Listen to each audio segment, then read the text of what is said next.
Then it was reported to Joab, "The king is weeping and mourning over Absalom." And that day's victory was turned into mourning for all the people, because on that day they were told, "The king is grieving over his son." So they returned to the city quietly that day, as people steal away in humiliation after fleeing a battle. But the king covered his face and cried out at the top of his voice, "O my son Absalom! O Absalom, my son, my son!" Then Joab went into the house and said to the king, "Today you have disgraced all your servants who have saved your life and the lives of your sons and daughters, of your wives and of your concubines. You love those who hate you and hate those who love you. For you have made it clear today that the commanders and soldiers mean nothing to you. I know today that if Absalom were alive and all of us were dead, it would have pleased you. Now therefore get up, go out and speak comfort to your servants. For I swear by the Lord that if you do not go out, not a man will remain with you tonight. This will be worse for you than all the adversity that has befallen you from your youth until now." So the king got up and sat in the gate, and all the people were told, "Behold, the king is sitting in the gate." So they all came before the king. Meanwhile the Israelites had fled, each man to his home. And all the people throughout the tribes of Israel were arguing, "The king rescued us from the hand of our enemies and delivered us from the hand of the Philistines, but now he has fled the land because of Absalom. But Absalom, the man we anointed over us, has died in battle. So why do you say nothing about restoring the king?" Then King David sent this message to Zadok and Abiathar, the priests. "Say to the elders of Judah, why should you be the last to restore the king to his palace, since the talk of all Israel has reached the king at his quarters? You are my brothers, my own flesh and blood, so why should you be the last to restore the king? And say to Amasa, aren't you my flesh and blood? May God punish me, and ever so severely, if from this time you are not the commander of my army in place of Joab." So he swayed the hearts of all the men of Judah as though they were one man, and they sent word to the king, "Return, you and all your servants." So the king returned, and when he arrived at the Jordan, the men of Judah came to Gilgal to meet him and escort him across the Jordan. Then Shimei son of Gera, a Benjamite from Bahurim, hurried down with the men of Judah to meet King David, along with 1,000 men of Benjamin, as well as Ziba the steward of the house of Saul and his 15 sons and 20 servants. They rushed down to the Jordan before the king and crossed at the ford to carry over the king's household and to do what was good in his sight.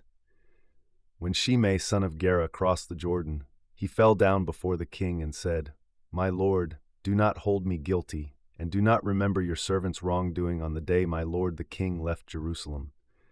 May the king not take it to heart, for your servant knows that I have sinned.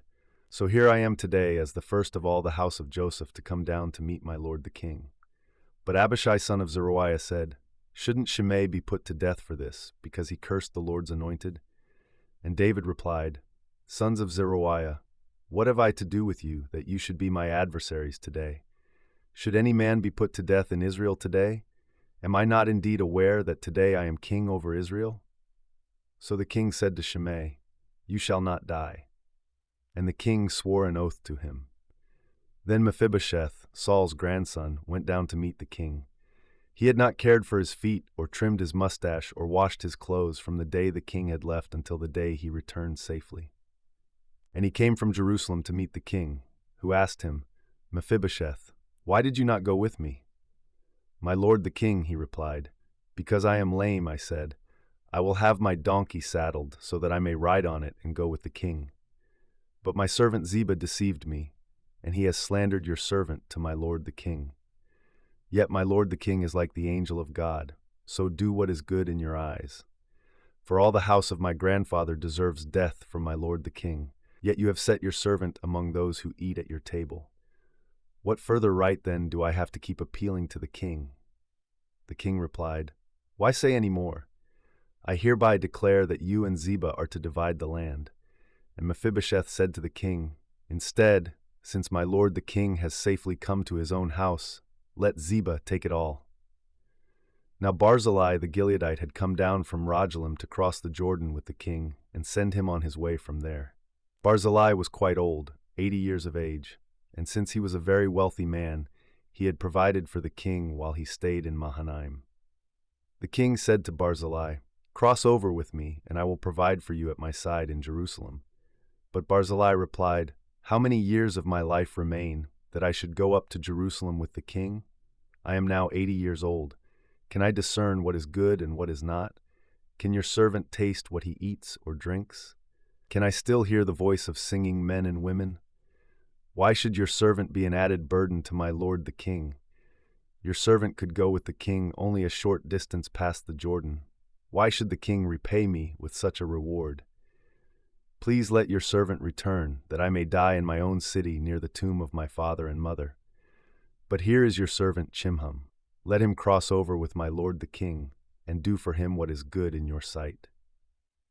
The king replied, "Chimham will cross over with me, and I will do for him what seems good in your sight, and I will do for you whatever you desire of me." So all the people crossed the Jordan, and then the king crossed over. The king kissed Barzillai and blessed him, and Barzillai returned home. Then the king went on to Gilgal, and Chimham crossed over with him. All the troops of Judah and half the troops of Israel escorted the king. Soon all the men of Israel came to the king and asked, "Why did our brothers, the men of Judah, take you away secretly and bring the king and his household across the Jordan, together with all of David's men?" And all the men of Judah replied to the men of Israel, "We did this because the king is our relative. Why does this anger you? Have we ever eaten at the king's expense or received anything for ourselves?" "We have 10 shares in the king," answered the men of Israel, "so we have more claim to David than you. Why then do you despise us? Were we not the first to speak of restoring our king?" But the men of Judah pressed even harder than the men of Israel.